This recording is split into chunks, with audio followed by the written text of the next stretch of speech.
दोस्तों, welcome back once again to our channel. My name is Yash और आज हम बात करने वाले हैं हाइब्रिडाइजेशन के बारे में, जो कि केमिकल बॉन्डिंग की पार्ट 5 की वीडियो होने वाली है। अगर आपने हमारे पार्ट 4 को अभी तक नहीं देखा है तो उसे देख लीजिए, वरना शायद आपको ये वीडियो ना समझ में आए। ठीक है, तो चलिए हम लोग डिस्कस करते हैं। तो आज के इस एपिसोड में हम डिस्कस करने वाले हैं हाइब्रिडाइजेशन के बारे में। तो सबसे पहले मैं आपको बताना चाहूँगा कि ये हाइब्रिडाइजेशन शब्द जो है ये एक बायोलॉजिकल शब्द है। हाइब्रिड मतलब होता है, हाइब्रिड मतलब मिक्स्ड। हाइब्रिड मतलब क्या होता है? मिक्स्ड। मतलब जैसे बोलते हैं ना हाइब्रिड स्पीशीज, जैसे टाइगर और लायन, दोनों का क्रॉस करा के एक नई हाइब्रिड स्पीशीज बनाई गई जिसे हम लाइगर कहते हैं। क्या कहते हैं? लाइगर। जो लोग बायोलॉजी पढ़ते होंगे उन्हें ये पता है। तो कैसे आया यह हाइब्रिडाइजेशन का कंसेप्ट केमिकल बॉन्डिंग में और क्यों इसकी जरूरत पड़ी, यही सब हम आज डिस्कस करने वाले हैं। अगर वीडियो आपको पसंद आई तो जरूर लाइक का बटन दबाइए और इसे अपने दोस्तों के साथ शेयर कीजिए। तो चलिए शुरू करता हूं मैं। अब वैलेंस बॉन्ड थ्योरी में आपने एक चीज पढ़ा था कि जो नंबर ऑफ बॉन्ड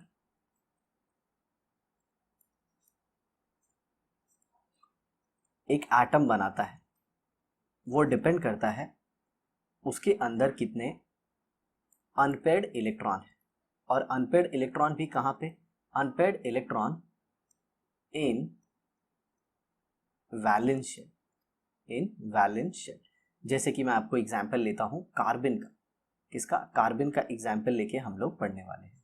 तो कार्बन का लोगे तो इसका एटॉमिक नंबर 6 है, electronic configuration 1s2 2s2 2p2। Okay, तो यहाँ पे देखिए ये दो और p ऑर्बिटल में कितने इलेक्ट्रॉन? दो। अगर आपको इलेक्ट्रॉनिक कॉन्फ़िगरेशन नहीं लिखने आता साथियों तो बिल्कुल टेंशन वाली बात नहीं है, आप हमारी एटॉमिक स्ट्रक्चर की वीडियो देख सकते हैं, उसमें हमने ये बाकायदा सिखाया। या फिर आप जाके हमारा way of writing electronic configuration की वीडियो देख सकते हैं, जो कि इनऑर्गेनिक केमिस्ट्री की प्लेलिस्ट में है। ठीक है, तो अब जरा देखिए वैलेंस बॉन्ड थ्योरी के हिसाब से यहाँ पे जो कार्बन है वो सिर्फ 2 बॉन्ड बनाएगा। कितने बॉन्ड बनाएगा? 2 बॉन्ड। बट एक्चुअल में कार्बन तो बनाता है 4 बॉन्ड। क्या करता है कार्बन? कार्बन बनाता है 4 बॉन्ड। बट 4 बॉन्ड कैसे बन सकते हैं? क्योंकि यहाँ पे तो 2 ही अनपेयर्ड इलेक्ट्रॉन है। तो जी हाँ, यहाँ पे एक्साइटेड स्टेट का कंसेप्ट आता है। मतलब ये जो इलेक्ट्रॉन है 2s का, और ये एक्साइट हो जाएगा किसमें? 2p में। नो डाउट इसके लिए एनर्जी लगेगी, और ये एनर्जी कहाँ से आएगी? सिंपल सी बात है, जो एटम अप्रोच करेगा कार्बन को, जो एटम अप्रोच करेगा कार्बन को बॉन्ड बनाने के लिए। तो चलिए मैं ले लेता हूं एग्जाम्पल मीथेन CH4। तो इसमें है एक कार्बन और 4 हाइड्रोजन, मतलब 4 हाइड्रोजन इस कार्बन को अप्रोच करेंगे। नो डाउट ये अलग अलग डायरेक्शन से आएंगे, तो कार्बन के इलेक्ट्रॉन में और हाइड्रोजन के इलेक्ट्रॉन में रिपल्शन होगा। क्या होगा? रिपल्शन होगा। और उस रिपल्शन से निकली हुई एनर्जी से ये इलेक्ट्रॉन पेयर अनपेयर्ड हो जाएगी और ये इलेक्ट्रॉन यहाँ पे 2p में जम कर जाएगा। तो ये था ग्राउंड स्टेट, और जो नेक्स्ट आता है वो आता है एक्साइटेड स्टेट। तो याद रखना, पेयर्ड फॉर्म में इलेक्ट्रॉन ज़्यादा स्टेबल होता है, तो उसको अनपेयर्ड करने के लिए एनर्जी चाहिए। और एनर्जी कहाँ से आती है? जब कोई एटम अप्रोच करता है एक पर्टिकुलर एटम को। तो देखिए ये हो गए 4 अनपेयर्ड इलेक्ट्रॉन। ओके, और ये है मीथेन का मॉलिक्यूल। तो सिंपल सी बात है, अगर आप हाइड्रोजन का इलेक्ट्रॉनिक कॉन्फ़िगरेशन देखें तो ये 1s1 आएगा। मतलब s ऑर्बिटल में कितना इलेक्ट्रॉन? एक इलेक्ट्रॉन। तो अब नो डाउट ये सारे हाइड्रोजन जो है इससे ओवरलैप करेंगे। ये एक हाइड्रोजन का 1s, ये दूसरे हाइड्रोजन का, ये तीसरे का, और ये चौथे का। तो ये सारे क्या हैं? 1s 1s 1s। और ये किसके हैं? हाइड्रोजन के। अब इनका ओवरलैप होगा। इसीलिए मैं बोल रहा हूँ कि जो लोगों ने हमारी इसकी पहली वाली वीडियो नहीं देखी है ज़रूर देख लीजिए। अब जरा देखिए, नो डाउट कार्बन के 4 अनपेयर्ड इलेक्ट्रॉन है और 4 हाइड्रोजन के भी अनपेयर्ड इलेक्ट्रॉन है, तो CH4 बन जाएगा। बट जरा देखिए कौन सी ऑर्बिटल बना रही है? तो एक एक 2s ऑर्बिटल है और हाइड्रोजन का 1s है, और एक 2px 2py 2pz। ओके, ये 3 p ऑर्बिटल हैं और ये 1s की 3 ऑर्बिटल है। तो आप सबको पता होगा कि p ऑर्बिटल जो होती हैं वो परपेंडिकुलर होती हैं, म्यूचुअल परपेंडिकुलर होती हैं, px py और pz। चलिए मैं तीनों को ही एक पे बना देता हूँ। ये x है, ये y है और ये z है। तो px कैसी होगी? ऐसी। py कैसी होगी? ऐसी। और pz कैसी होगी? ऐसी। तो अगर मैं px का ओवरलैप 1s से देखूँ तो ये हो गया, ये मान लीजिए 1s है, ये py का हो गया, ये 1s है, और एक pz का देख सकता हूँ। तो जो मीथेन के ये 3 बॉन्ड बनेंगे, ये जो 3 बॉन्ड बनेंगे इनके बीच का एंगल क्या होना चाहिए, 90 डिग्री। ठीक है, चलिए हम एक चौथा बॉन्ड भी बन रहा है 2s और 1s से।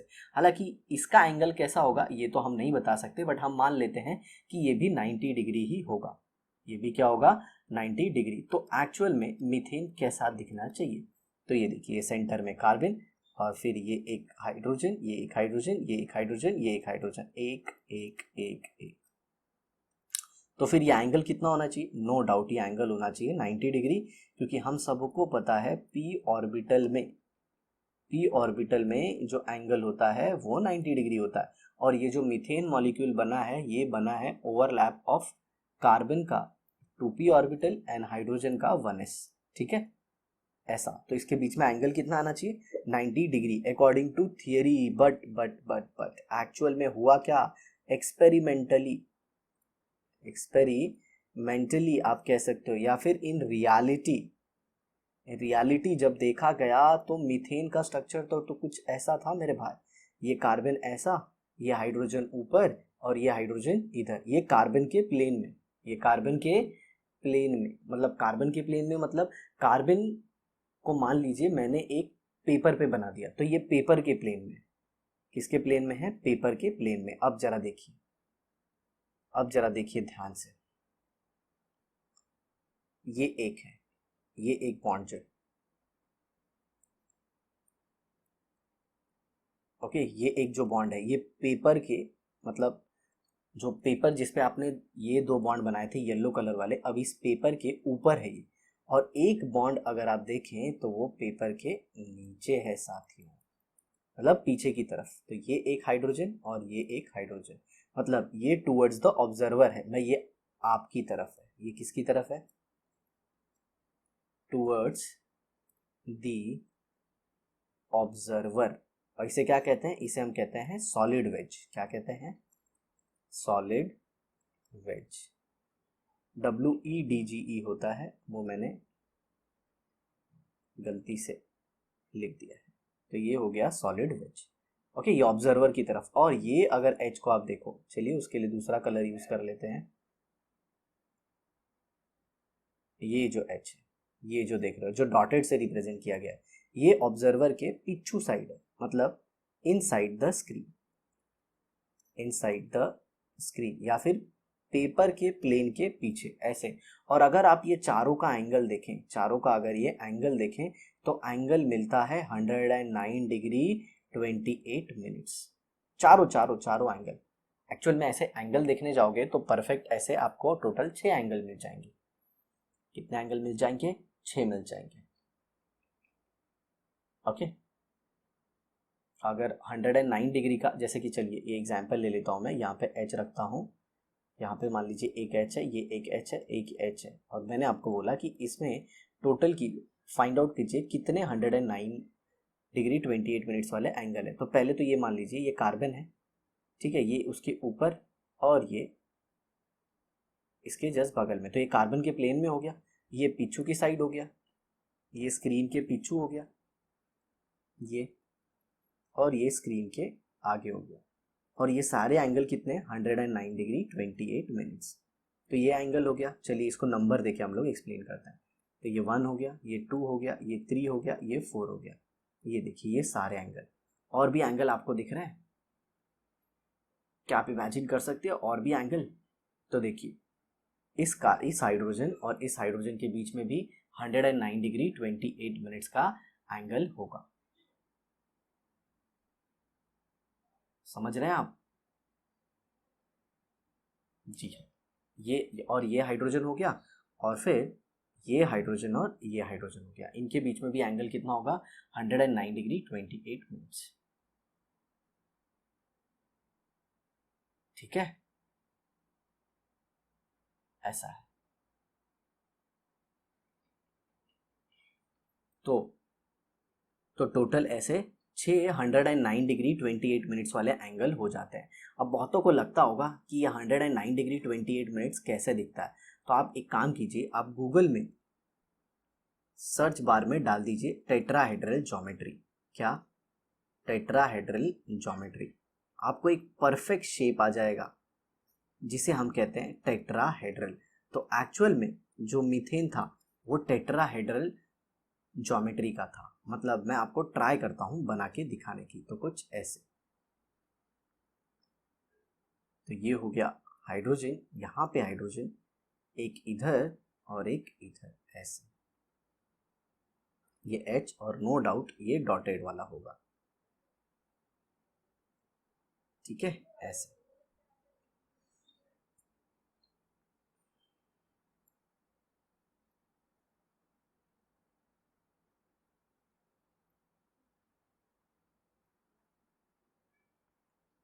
ये हो गया ऐसे, ठीक है, ये डॉटेड वाला।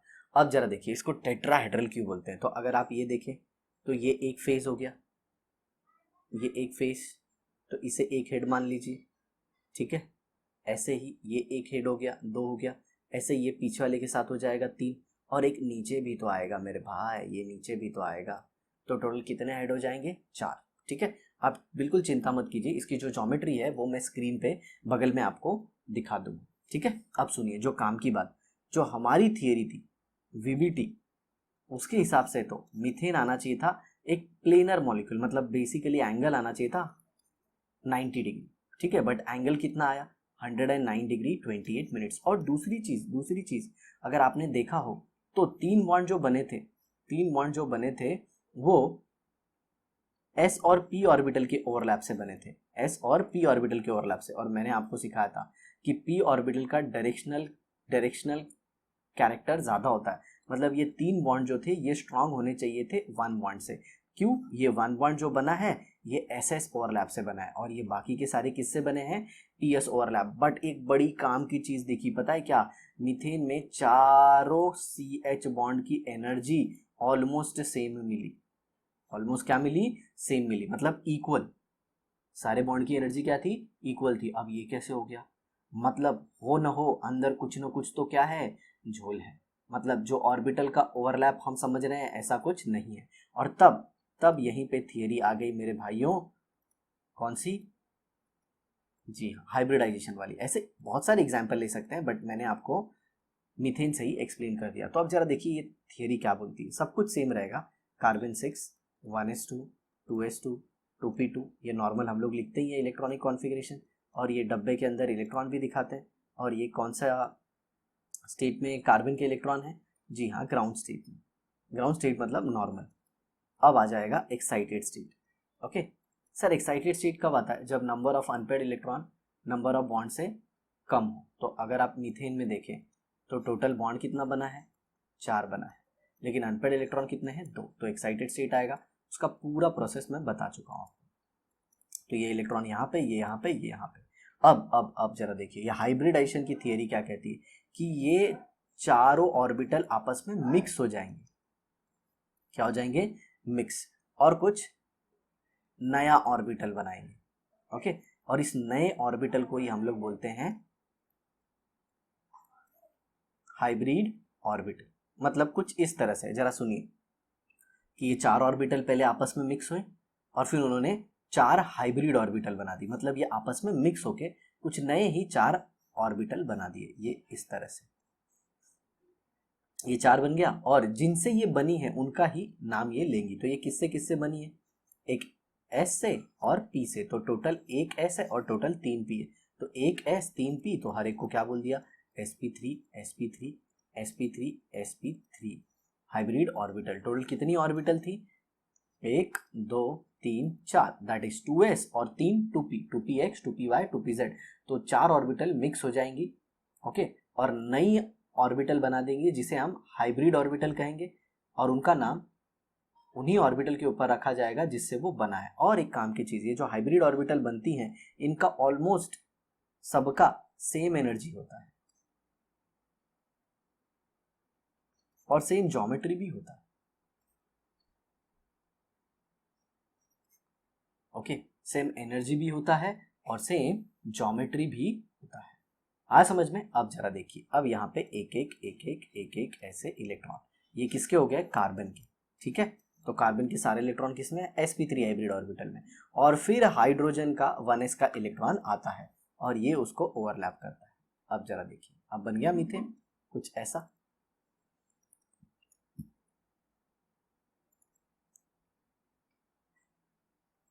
बन गया टेट्राहेड्रल शेप का, टेट्राहेड्रल शेप का बन गया ना जी। अब ये देखिए, अब चारों बॉन्ड सेम है, चारों बॉन्ड का स्ट्रेंथ सेम है, उनके बीच में एंगल भी सेम है। और मैं आपको बताऊं एंगल बेसिकली ये 90 का क्यों नहीं आया, क्योंकि ये देखो ये एच एच एच, ये सब थियरी तो बाद में अपन देखते रहेंगे, पहले एक बेसिक सा आपको कंसेप्ट बता देता हूँ। देखिए ये 2 इलेक्ट्रॉन है, अब ये 2 इलेक्ट्रॉन के बीच में, मतलब टोटल पेयर ऑफ इलेक्ट्रॉन्स के बीच में जो एंगल है वो 90 डिग्री है। तो सिंपल सी बात है, रिपल्शन होगा, और रिपल्शन होगा तो ये स्टेबल नहीं होंगे, क्योंकि मैंने आपको पहले भी बताया है कि जितना ज़्यादा रिपल्शन होता है स्टेबिलिटी उतनी क्या होती है, कम होती है। आ समझ में, तो यहाँ पे रिपल्शन ज़्यादा है। लेकिन अगर ये वाला एंगल आप देखिए तो यहाँ पे एंगल कितना है, 109 डिग्री 28 मिनट्स, तो यहाँ पे रिपल्शन बहुत ही कम है। अगर ये देखो तो ये एक प्लेनर मॉडल है, प्लेनर मतलब सारे कागज के पन्नों पे आ जाएंगे, लेकिन ये 3D मॉडल है। क्या है, 3D मॉडल। आज समझ में, तो ये बेसिक सा रीजन था, उसे एक्सप्लेन किया, ये जो मैंने आपको हाइब्रिडाइजेशन का एक्सप्लेनेशन दिया। अब जरा देखिए ये कैसे हो गया, कैसे ये ऑर्बिटल अंदर मिक्स हो गई, कैसे नई हाइब्रिड ऑर्बिटल बन गई, ये सब कुछ मेरे भाइयों थियोरेटिकल है। ये सब क्या है, थियोरेटिकल। ऐसा कुछ अपने पास कोई भी प्रूफ नहीं है, कोई भी ऐसा प्रूफ नहीं है कि अंदर यही सब होता है।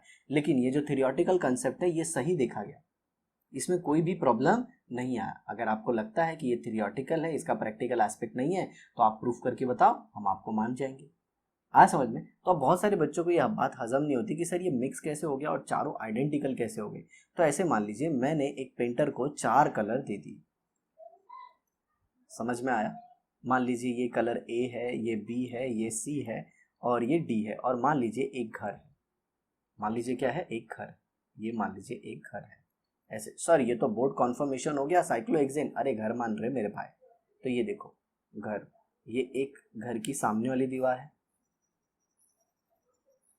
ओके ये, और एक यहाँ पे दीवार है, ये वाली दीवार, एक यहाँ पे भी दीवार है अगर आप ध्यान देते हो, और एक दीवार है आपके सामने जो अभी तक कलर नहीं हुई है। तो टोटल मैंने उसको बोला पेंटर को कि ये चारों कलर से चारों दीवारों को रंग दे।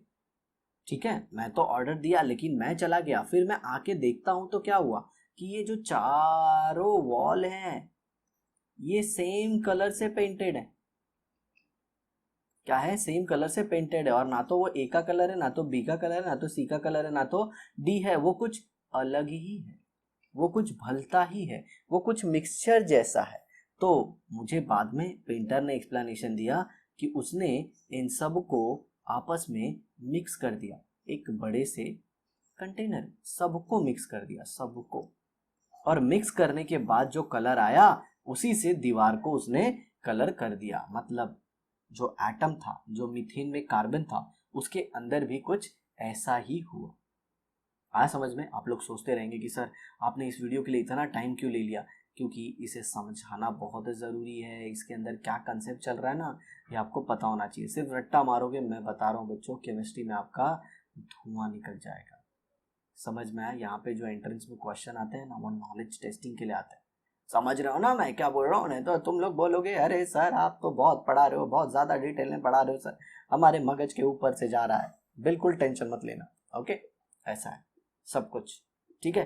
तो हाइब्रिडाइजेशन के कुछ रूल हैं, ऐसे नहीं कि आप किसी भी ऑर्बिटल को मिक्स कर दो, ओके। तो उसके कुछ रूल्स हैं, जैसे जैसे जो एटॉमिक ऑर्बिटल है, जो एटॉमिक ऑर्बिटल हैं हाइब्रिडाइजेशन में पार्टिसिपेट करती है। किस में पार्टिसिपेट करती हैं, हाइब्रिडाइजेशन में, ओके। उनके बीच में नो डाउट ये सेंट्रल एटम की होती है, उनके बीच में एनर्जी गैप काफ़ी कम होना चाहिए, energy gap should be minimum. समझ में आ रहा है। और ये सेंट्रल एटम की एटॉमिक ऑर्बिटल हाइब्रिडाइजेशन में जाती है, सराउंडिंग की नहीं। समझा, बहुत सारे पॉइंट है, अब हम देख लेते हैं अपने टेक्सचुअल पॉइंट को। The valence bond theory explained well the formation of a covalent bond by the overlap of atomic orbital In case of simple molecule like H2, F2, HF, etc., accordingly, the maximum number of covalent bond which an atom can form equal to the number of unpaired electron present in the valence shell. ये सब हमने पढ़ा था past में कि जो भी दो स्पीशीज के बीच में बॉन्ड बनेगा वो डिपेंड करता है कंप्लीटली किसके ऊपर, कि उस एटम के आउटर मोस्ट शेल में कितने अनपेयर्ड इलेक्ट्रॉन हैं। लेकिन ये हर जगह सही नहीं हुआ। आ रहा है समझ में? ऐसा जैसे कार्बन का अगर आप देखो तो उसके पास तो दो ही अनपेयर्ड इलेक्ट्रॉन थे। कार्बन के पास अगर आप देखो तो दो ही अनपेयर्ड इलेक्ट्रॉन थे, तो कार्बन के दो ही बॉन्ड बनने चाहिए थे, लेकिन कार्बन ने कितने बनाए? 4। तो वो तो मैंने आपको बताया एक्साइटेड स्टेट और ये सब का कंसेप्ट, ठीक है। बट देखिए जरा, but the theory does not explain how beryllium forms 2 covalent bond और how boron shows 3 bonds. Trivalency. Carbon shows tetravalency in spite of their electronic configuration. Example BeH2, okay, BF3CH4 and CCl4। तो देखिए beryllium में तो एक भी unpaired electron नहीं है, फिर भी वो BeCl2 बनाता है। आप देखेंगे बोरॉन में, तो बोरॉन में एक ही अनपेयर्ड इलेक्ट्रॉन है, फिर भी वो 3 हाइड्रोजन के साथ बॉन्ड बनाता है। और कार्बन में अगर देखो तो p ऑर्बिटल में सिर्फ कितने अनपेयर्ड इलेक्ट्रॉन है? 2। लेकिन मैंने अभी बताया कि कार्बन टोटल कितना बॉन्ड बनाता है साथियों? 4 बॉन्ड बनाता है। तो इसे हमने कैसे एक्सप्लेन किया? Okay, observed electronic configuration and expected electronic configuration. समझ में हमने क्या एक्सपेक्ट किया था, या फिर ऑब्जर्व्ड या थियोरेटिकल ले सकते हो। थियोरेटिकली कार्बन में 2 ही इलेक्ट्रॉन होते हैं, लेकिन हमने क्या देखा कि जब कोई एटम उसको अप्रोच करता है तो कार्बन का इलेक्ट्रॉन एक्साइट कर लेता है। तो सिंपल, तो एक्साइटेड स्टेट का कंसेप्ट लाया गया, और बाकायदा ये आपको पता होना चाहिए। सर हम लोग को ये नहीं समझ में आता सर कितना एक्साइटेड स्टेट लेने का, देखने का जो मॉलिक्यूल के अंदर नंबर ऑफ बॉन्ड्स वो बना रहा है ना, जिसका इलेक्ट्रॉन एक्साइट हो रहा है, वो देखने का, उसके बराबर होना चाहिए। समझा? अभी भी हम हाइब्रिडाइजेशन में नहीं पहुंचे हैं, हाइब्रिडाइजेशन में बहुत सारी चीज़ें हैं, पहले थोड़े बहुत इंपॉर्टेंट पॉइंट को देख लो। In order to explain the observed valency in these and such other compound a concept of hybridisation was put forward. तो इसे एक्सप्लेन करने के लिए ही हाइब्रिडाइजेशन का कंसेप्ट आया। It was suggested that 1 electron in 2s orbital is promoted to empty 2p orbital. Thus, in the excited state, beryllium, boron, carbon have 2 to 3 and 4 half-filled orbital. Okay, मतलब carbon के case में मैंने आपको बताया ground state, excited state. Ground state में carbon में 2 ही electron थे, लेकिन एक्साइटेड स्टेट में 4 अनपेयर्ड इलेक्ट्रॉन थे। वही सब लिखा है यहाँ पे, electronic configuration in excited state. हाँ समझ में, एक्साइटेड स्टेट के लिए एनर्जी कहाँ से आता है, क्या कुछ होता है। ओके, जबकि इलेक्ट्रॉन जो होता है वो पेयर्ड फॉर्म में ज़्यादा स्टेबल होता है, तो अनपेयर्ड कैसे हो जाता है, ये सब कुछ मैंने आपको बताया। तो देखिए बेरिलियम के केस में क्या होगा, ये इलेक्ट्रॉन यहाँ पे जम कर जाएगा, मतलब 2s का देखिए जम करके इन्होंने दिखा दिया। ओके, कार्बन के केस में देखिए 1 2 3 4 अनपेयर्ड इलेक्ट्रॉन है। In the excited state beryllium, boron and carbon have 2 and 3 half filled orbital. Okay, so beryllium, boron and carbon can form 2, 3 and 4 bonds respectively. जितने अनपेयर्ड इलेक्ट्रॉन आएंगे उतने bond बना सकता है। This concept helps to understand how beryllium forms 2 bonds whereas boron and carbon forms 3 to 4 bonds. Simple सी बात है, जब electron का एक्साइटेशन हुआ किसमें, कार्बन में, तो अनपेयर्ड इलेक्ट्रॉन कितने मिले? 4, इसीलिए 4 बॉन्ड बनाता है। जबकि BF3 में देखोगे तो बोरॉन के एक्साइटेशन में उसको सिर्फ 3 इलेक्ट्रॉन मिले अनपेयर्ड, मतलब जब बोरॉन का इलेक्ट्रॉन एक्साइट होता है तो सिर्फ 3 अनपेयर्ड इलेक्ट्रॉन मिलते हैं, वो भी किसमें? वैलेंस शेल में। और याद रखना, अंदर से इलेक्ट्रॉन को लाके एक्साइट नहीं करवा देना है, उन्हीं ऑर्बिटल के बीच में इलेक्ट्रॉन का एक्साइटेशन होगा जिनकी एनर्जी में गैप काफ़ी कम है। ठीक है, आगे देखिए, respectively but it cannot explain how all bonds have same bond length and bond strength. जो मैंने आपको बताया था कि कार्बन के केस में 3 हाइड्रोजन sp ओवरलैप से बने थे और एक हाइड्रोजन और कार्बन का बॉन्ड ss ओवरलैप से बना था। तो जो sp ओवरलैप वाला था वो स्ट्रांग होना चाहिए था, किससे? ss से। लेकिन ये थियरी इसका आंसर नहीं दे पाई। कौन सी theory?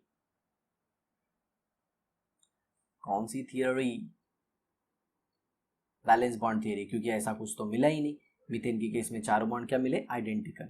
For example in BeF2 beryllium will use 1s and 1 half filled p orbital to overlap with 2 filled p orbital of fluorine. No doubt, एकदम सही है।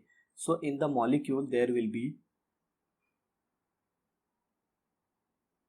1 sp and 1 pp bond, 1 sp और 1 pp bond, which will not be able to of equal strength, which will not be of equal strength, मतलब दोनों का bond strength equal नहीं होगा, but actually both BF bonds are found to be of same strength. Similar situation is observed in BF3, BH3, CH4 and CCl4. आ रहा है आपको समझ में? कि बेरिलियम के केस में जो दो ऑर्बिटल थे, जैसे अभी जिन लोगों को नहीं समझ में आ रहा उनको बताता हूँ, बेरिलियम का इलेक्ट्रॉनिक कॉन्फ़िगरेशन कुछ ऐसा होता है.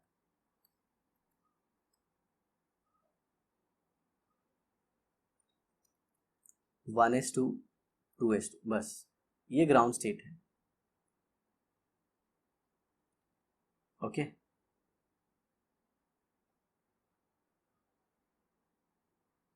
अब इसके अंदर क्या होगी?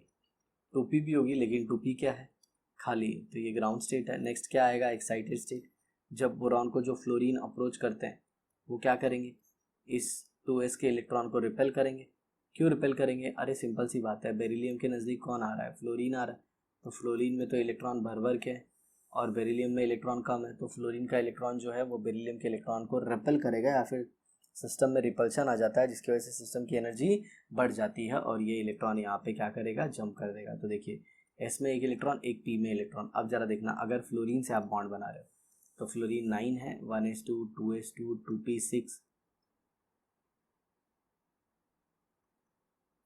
3s2 ओ ओ ओ ओ ओ यहाँ पे 1s2 2s2 2p 5p orbital में कितने इलेक्ट्रॉन है?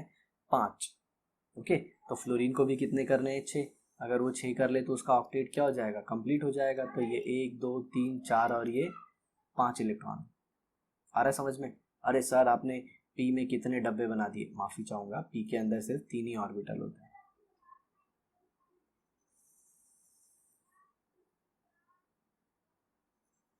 ओके, हाँ, तो एक और इलेक्ट्रॉन आ जाएगा और वो कहाँ से आएगा?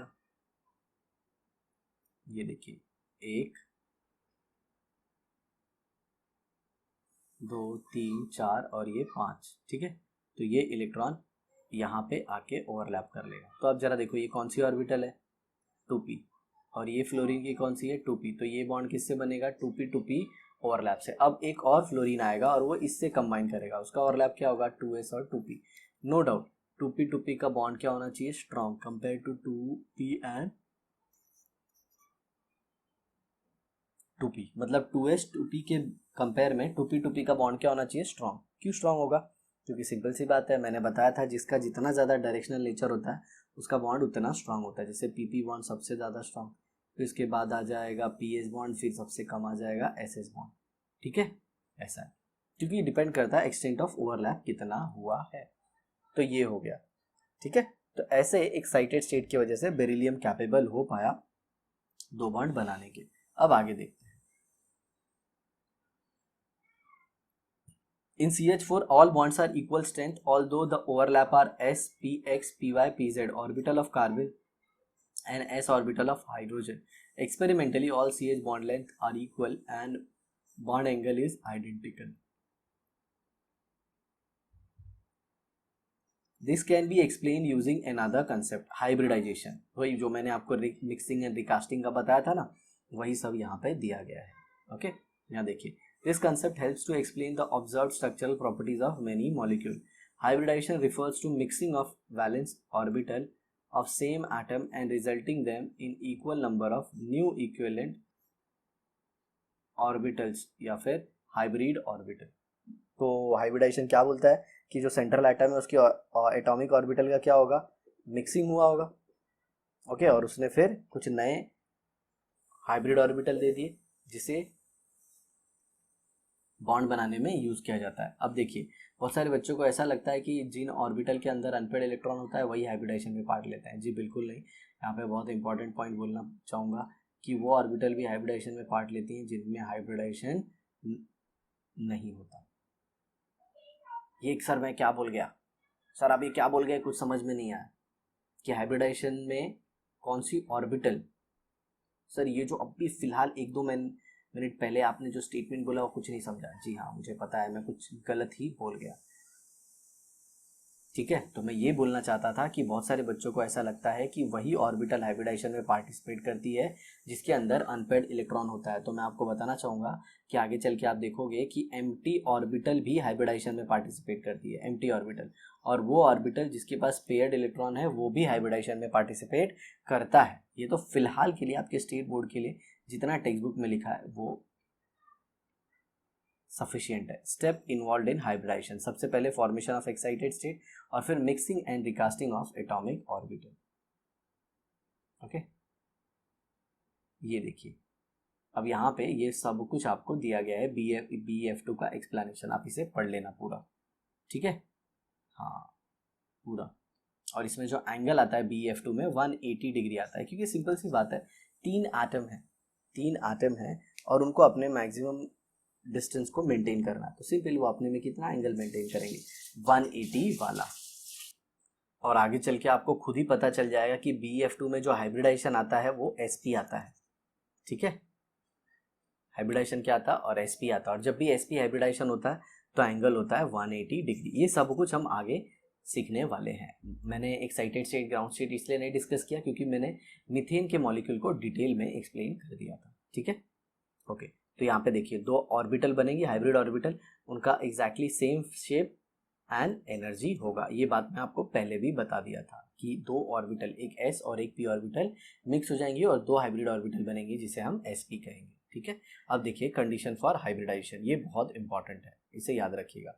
Orbital belonging to same atom can participate in hybridisation. जी हाँ, पहले तो सेम एटम की होनी चाहिए, फिर दूसरा उनके बीच का एनर्जी गैप बहुत कम होना चाहिए या फिर सेम एनर्जी होना चाहिए। Orbital having nearly same energy can undergo hybridisation, so 2s and 2p orbital undergo hybridisation but 3s and 2p orbital do not, क्योंकि 3s और 2p के बीच का एनर्जी गैप ज्यादा है। सर आपको कैसे पता चला? आप स्ट्रक्चर ऑफ एटम का n+l रूल देख लीजिए, क्योंकि n+l rule tell us the energy of the orbital, ठीक है। अब देखिए characteristic features of what, hybrid orbital. Okay, तो सबसे पहले number of hybrid orbital formed is exactly the same as the participating atomic orbital. मतलब अगर दो एटॉमिक ऑर्बिटल पार्टिसिपेट करेंगी तो हाइब्रिड ऑर्बिटल दो होंगी। सर एक क्यों नहीं पार्टिसिपेट कर सकती? अरे एक ऑर्बिटल कैसे पार्टिसिपेट करेगी? बॉन्ड बनाने के लिए कम से कम दो तो पार्टिसिपेट करना होगा ना। जब एक ऑर्बिटल ही होती है तो हम ऐसा बोलते हैं कि उसमें हाइब्रिडाइजेशन इन्वॉल्व नहीं होता, उसमें तो नॉर्मल सिंपल शेयरिंग से भी बॉन्ड बन जाता है या फिर सिंपल एटॉमिक ओवरलैप हो जाता है। तो मिनिमम दो तो चाहिए, तभी तो आप एंगल बता पाओगे, मिनिमम दो तो होने चाहिए, ठीक है, हाइब्रिड ऑर्बिटल, तभी हम एंगल और ये सब की बात कर सकते हैं। आगे देखिए, they have same energy and same shape, ये तो मैं भी बता चुका हूँ। Hybrid orbital are oriented in space in such a way that there is minimum repulsion and thus a directional nature. तो देखिए मीथेन में मैंने आपको बताया था ना कि ये सारे अगर नॉर्मल तरीके से होते तो 90 डिग्री का एंगल आता, लेकिन इसने अपने को खुद को किस में अरेंज कर दिया, 3D में, ताकि एंगल कितना आ जाए 109 डिग्री 28 मिनट्स और रिपल्शन क्या हो जाए, कम। यही पॉइंट है। नेक्स्ट देखिए, each hybrid orbital can hold 2 electron with opposite spin, मतलब हर एक हाइब्रिड ऑर्बिटल में ऐसे 2 इलेक्ट्रॉन रह सकते हैं। और मैं आपको हाइब्रिड ऑर्बिटल का शेप भी बता देता हूँ, ऐसा रहता है, एक छोटू सा लेब और एक बड़ा लोब, इसको लोब बोलते हैं, LOBE, ठीक है। चलिए आगे देखिए,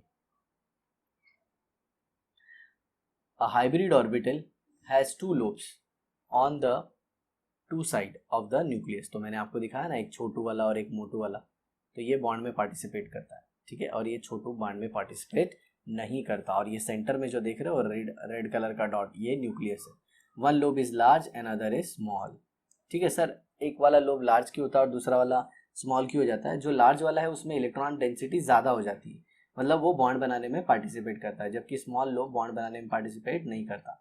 Covalent bonds formed by hybrid orbital are stronger than those formed by pure orbital because the hybrid orbital has electron density concentrated on the side with a larger lobe and the other side is small, allowing greater overlap of the orbital। जैसे ऐसे मान लीजिए 2 p orbital का आपने overlap किया, चलिए मैं इसे डायग्राम से रिप्रेजेंट करता हूँ। मान लीजिए आपने 2 p ऑर्बिटल का ओवरलैप देख लिया, ऐसे ये एक p ऑर्बिटल और ये एक p ऑर्बिटल, ठीक है ना। अब इसी की जगह पे मान लीजिए मैं sp ऑर्बिटल का हाइब्रिडाइजेशन p ऑर्बिटल से करता हूँ, किसका, sp का। तो ये देखिए ये ऐसे और ये ऐसे, तो अब कौन सा ओवरलैप ज़्यादा अच्छा हुआ है? ये वाला ज़्यादा अच्छा हुआ है, क्योंकि इसमें इधर तो इलेक्ट्रॉन डेंसिटी है ही नहीं है डार्क पोर्शन में, जो इलेक्ट्रॉन डेंसिटी है वो सब यहीं पे। तो इसीलिए बोला जाता है हाइब्रिड ऑर्बिटल का ओवरलैप ज़्यादा अच्छा होता है किससे? नॉर्मल ऑर्बिटल से। और हाइब्रिड ऑर्बिटल का बॉन्ड भी क्या होता है? स्ट्रांग होता है। ये काफ़ी अंदर वाली बात थी, आपको याद होना चाहिए। ठीक है। Type of hybridization and geometry of molecule, जिसमें sp3 है, sp2 है और sp है। तो ये सब कुछ हम बात करेंगे। ठीक है। पहले आप क्या काम कीजिएगा, अब यहाँ तक जो मैंने पढ़ा है वो थोड़ा सा पढ़ लीजिएगा और फॉर्मेशन ऑफ मीथेन मॉलिक्यूल पढ़ लीजिएगा, क्योंकि ये हो चुका है। अब जरा देखता हूँ, मैं आपको बताता हूँ। हाइब्रिड ऑर्बिटल एंड हाइब्रिडाइजेशन का नाम जो ऑर्बिटल मिक्सिंग में जाती है ना उनके ऊपर ही रखा जाता है। अगर एक s और एक p ऑर्बिटल मिक्सिंग में गई, मिक्सिंग और रिकास्टिंग में, ओके, तो उससे बोलेंगे क्या? समझ में आ रहा है? मैं वापस बोलता हूँ, अगर दो एटॉमिक ऑर्बिटल मिक्सिंग और रिकास्टिंग में चली गई तो दो हाइब्रिड ऑर्बिटल बनाएंगी, जिसे हम कहते हैं sp। और अगर 3 एटॉमिक ऑर्बिटल गई तो sp2, और 4 एटॉमिक ऑर्बिटल गई तो sp3 हाइब्रिड ऑर्बिटल बनाएंगी। ठीक है। अब हर एक ऑर्बिटल कैसी होती है, उसका ज्योमेट्री कैसा होता है, मतलब हर एक हाइब्रिडाइजेशन में जो ऑर्बिटल होते हैं वो कैसे अरेंज होते हैं, ओके, एंगल क्या मेंटेन होता है, ये सब कुछ हम अपनी नेक्स्ट वीडियो में देखेंगे 1 बाय 1। तो आपसे रिक्वेस्ट है कि अगर वीडियो पसंद आए तो ज़रूर शेयर कीजिए, ओके, ठीक है। और आपके जो भी डाउट है वो कमेंट बॉक्स में लिख दीजिए। तो मिलते हैं एक और नई वीडियो के साथ नेक्स्ट एपिसोड में। पापा।